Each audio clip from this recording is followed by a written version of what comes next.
الحمد لله رب العالمين والصلاة والسلام على سيد الأنبياء والمرسلين أما بعد أعوذ بالله من الشيطان الرجيم بسم الله الرحمن الرحيم صلوا على الحبيب صلی اللہ علیہ وسلم۔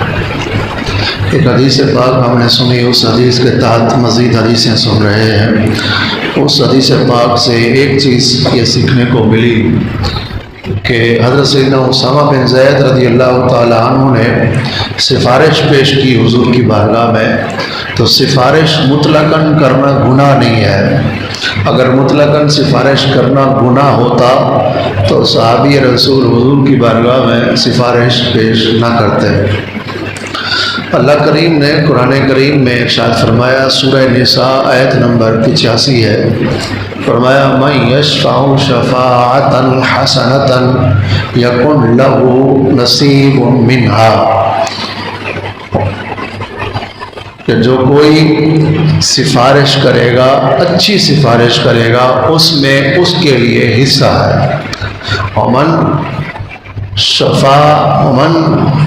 من یشفع شفاعۃ سیئۃ یکن لہ کفل منہا، اور جو کوئی بری سفارش کرے گا اس میں اس کے لیے حصہ ہے۔ یعنی اگر کوئی نیک اور اچھی چیز کی سفارش کرے گا تو اس میں اس کے لیے حصہ ہے، اور اگر برے کام کے لیے کوئی سفارش کرے گا کسی کی تو اس میں اس کے لیے گناہ ہے۔ حدیث پاک میں بھی میرے آقا صلی اللہ علیہ وآلہ وسلم نے سفارش کے متعلق خود بھی ارشاد فرمایا، جب کبھی کوئی حضور کی بارگاہ میں پیش ہوتا تو حضور اپنے صحابہ سے فرماتے کہ سفارش کرو اجر دیے جاؤ گے، سفارش کرو اجر پاؤ گے۔ یعنی اس آنے والے کی سفارش میری بارگاہ میں پیش کرو، تمہیں اس کا اجر ملے گا۔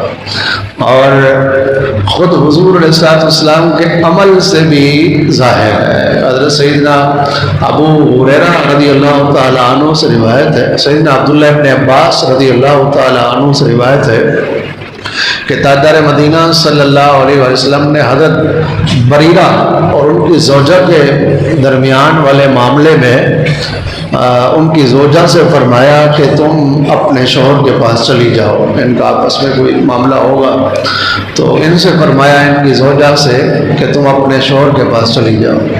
ان کی زوجہ نے عرض کی، یا رسول اللہ، یہ آپ کا مشورہ ہے یا حکم ہے؟ یا آپ حکم فرما رہے ہیں تو ٹھیک ہے، ظاہر ہے حضور کے حکم کے آگے تو پھر کوئی نہ نہیں کر سکتا، اگر نہ کرے گا تو وہ تو دار اسلام سے خارج ہے۔ تو حضور نے فرمایا یہ میرا مشورہ ہے، میں سفارش کر رہا ہوں۔ تو انہوں نے عرض کیا، رسول اللہ مجھے ان کی حاجت نہیں، ان کی ضرورت نہیں۔ تو حضور علیہ السلام پہ خاموش ہو گئے۔ تو پتہ چلا کہ سفارش کرنا یہ حضور کی سنت بھی ہے، اور اگر میاں بیوی کے درمیان کوئی معاملات خراب ہوں، جھگڑا ہو اور ان کی صلح کرانی ہو تو یہ تو حضور کی سنت بھی ہے، اس پر سفارش کرنا بھی حضور کی سنت ہے، صلح کرانا بھی میرے آقا صلی اللہ علیہ وسلم کی سنت ہے۔ اللہ نے قرآن میں فرمایا وَالصُّلْحُ خَيْرٌ، اور صلح خیر ہے، صلح خیر ہے۔ تو صلح جہاں بھی کرائی جائے گی، وہ رشتہ دار ہوں، بہن بھائی ہوں، جو بھی محارم رشتہ دار ہوں، جہاں شریعت اجازت دیتی ہے وہاں پر صلح کرانا خیر ہی خیر ہے، بھلائی بھلائی ہے، اچھائی اچھائی ہے۔ فی زمانہ البتہ کسی کی سفارش کرنے سے پہلے 101 بار سوچ لینا چاہیے کہ فی زمانہ حقدار کم اور 1.5 ہوشیار زیادہ ہوتے ہیں۔ مثال کے طور پر وہ ایک بندہ اس نے کسی سے قرض لیا تھا، اور وہ قرض جس سے لیا تھا اس کے پیسے ضائع کر دیے، ظاہر ہے جہاں کاروبار میں اس نے دیے تھے اس کے پیسے اس نے ضائع کر دیے۔ اب وہ تقاضا کر رہا تھا کہ میرے پیسے مجھے واپس دو، اور دوسرا جو تھا اس کے پاس کچھ تھا نہیں۔ تو ان کے رشتہ داروں میں سے ایک بندہ میرے پاس آیا، مجھے کہنے لگا کہ آپ اس بندے کے پاس چلیں، آپ تھوڑا سمجھا دیں گے، سفارش کر دیں گے تو وہ ڈھیل دے دے گا قرض کی۔ تو میں نے بولا چلیں ٹھیک ہے، سفارش کرنا سنت ہے۔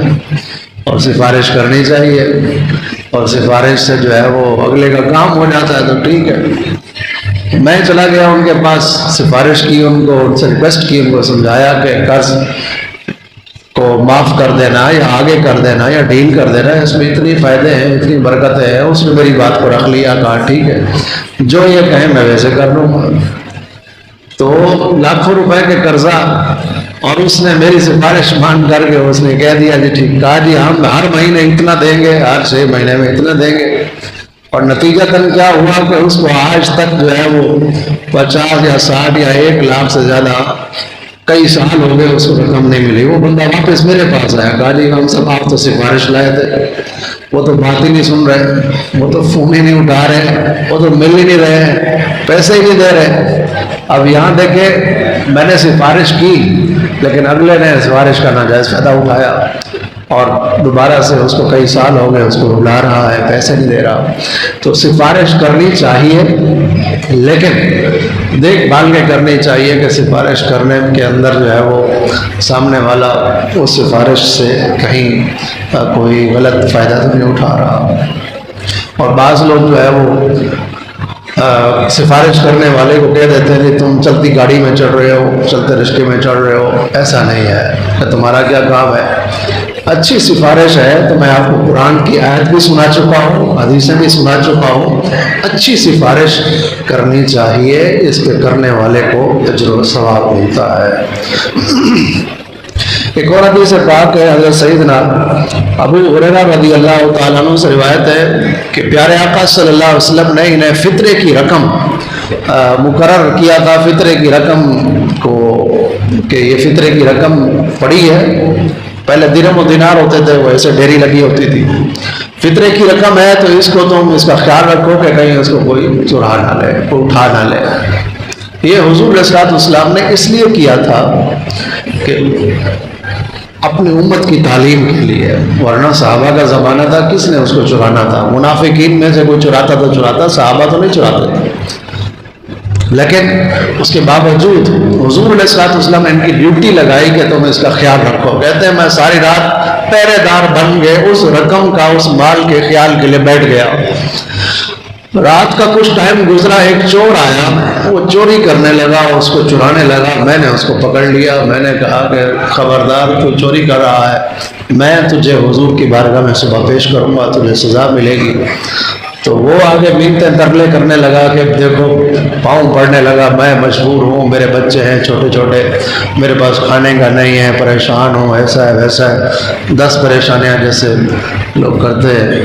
تو وہ حضرت ابو ہریرہ آخر رحمت للعالمین کے غلام تھے، رحم آ گیا، کہا چلو جاؤ، چھوڑ دیا اس کو، اٹھا کر جانے نہیں دیا، چھوڑ دیا، بولے چلو جاؤ۔ تو صبح بارگاہ رسالت میں حضرت ابو ہریرہ حاضر ہوئے، کچھ بتائے بغیر، غیبوں کے خبردار، غیبوں پر خبر رکھنے والے، غیبوں پر علم رکھنے والے میرے آقا غیب دان نبی صلی اللہ علیہ وسلم نے فرمایا، اے ابو ہریرہ تیرے رات والے قیدی کا کیا ہوا؟ تیرے رات والے قیدی کا کیا ہوا؟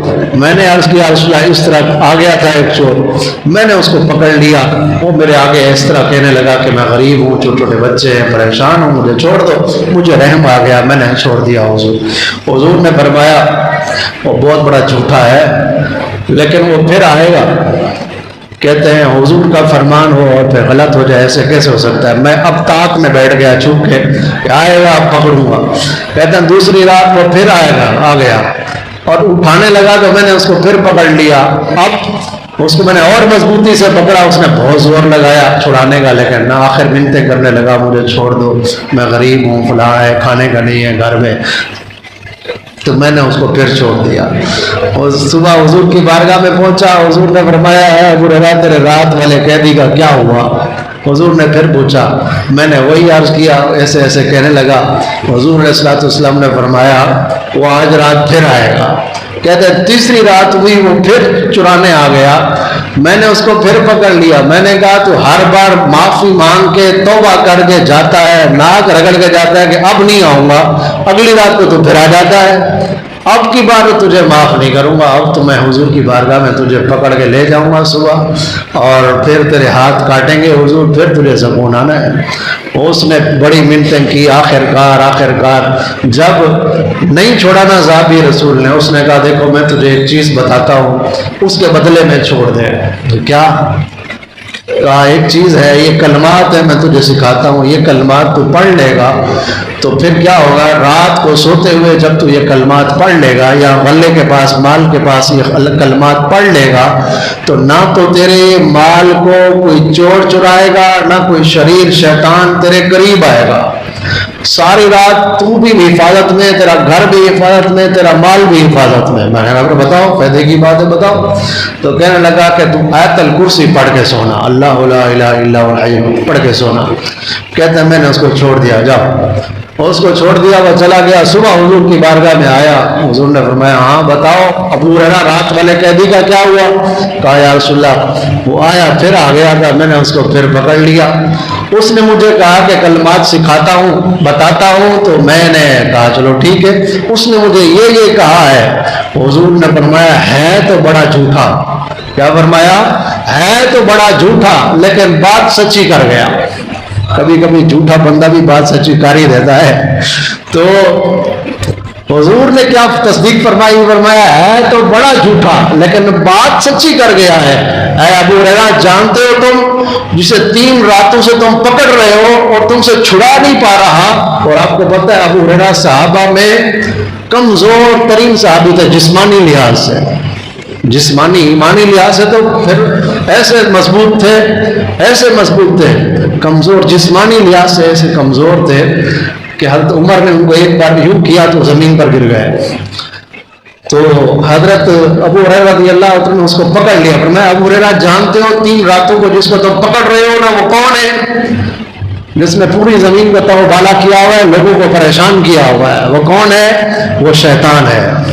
جس کو تم پکڑ رہے ہو نا وہ شیطان تھا، 3 راتوں سے جو بار بار آ رہا تھا، جھوٹ بول رہا تھا، ہے تو بڑا جھوٹا شیطان لیکن بات سچی کر گیا ہے۔ جو کوئی سوتے وقت آیت الکرسی پڑھ لے گا اس کا مال جان اولاد گھر بار سب کچھ محفوظ ہو جائے گا۔ اس حدیث پاک سے ہمیں اور کیا سیکھنے کو ملا؟ بہت ساری باتیں اس حدیث پاک میں سیکھنے کے لیے، اس کے تحت مزید حدیثیں انشاءاللہ پھر کل سنیں گے۔